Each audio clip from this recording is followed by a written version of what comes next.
just dig in and dip. Well, I had a little stop off in the Florida Keys, and I just loved Key West and the Keys, and had always wanted to come to the Caribbean, and on a fluke, ended up here on St. John, and I just fell in love with it, and that was it. I knew that I was finally home.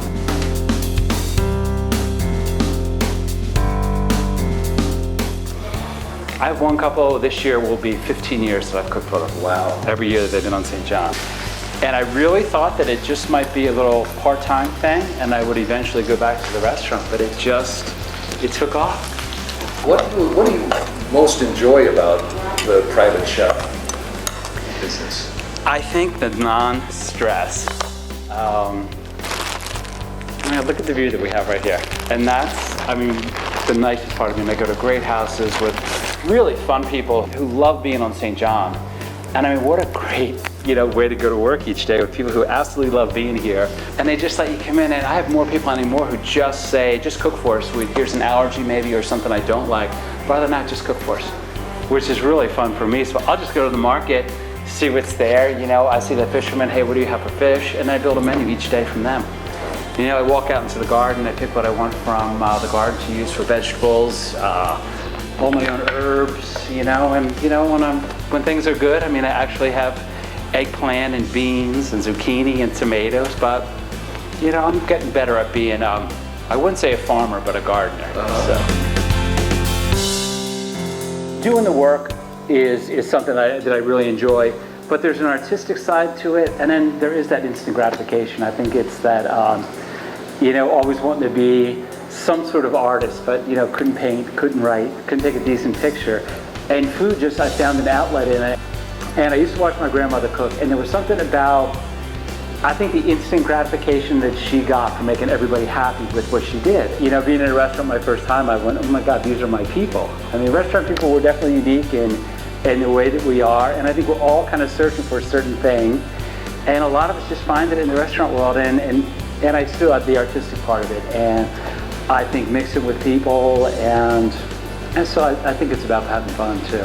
For our main course today, for lunch, we're doing some potato wrapped mahi, and on the inside is some caramelized onion, some whole grain mustard, and some basil leaves. Thinly sliced potato, I do them on a mandolin, like paper thin, and then I blanch them in oil for about 20 seconds at about 200 degrees. So what it does is it makes the potato really pliable.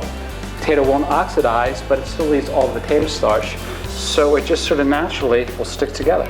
And I think the great idea too, that it seals in all the moisture of the fish.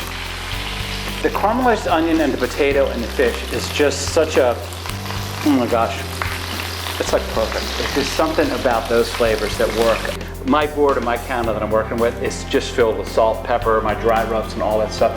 But I think a lot of people when they're at home are afraid to use seasonings on their food before they cook it.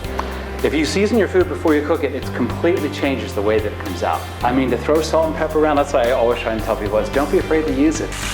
There's something about roasting everything together like that. It's just such a nice thing.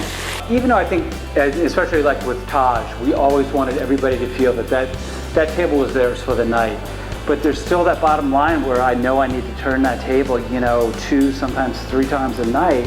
Where when I go to somebody's house, I'm on their schedule. And they're not in a hurry to go anywhere. It's so fun and it's leisurely, and it's that interaction with the people. It's, they ask you about, what I love about St. John and what brought me here and what keeps me here. But too, finding out where they're from and what things that they do. And it's just such a neat way to meet so many different people.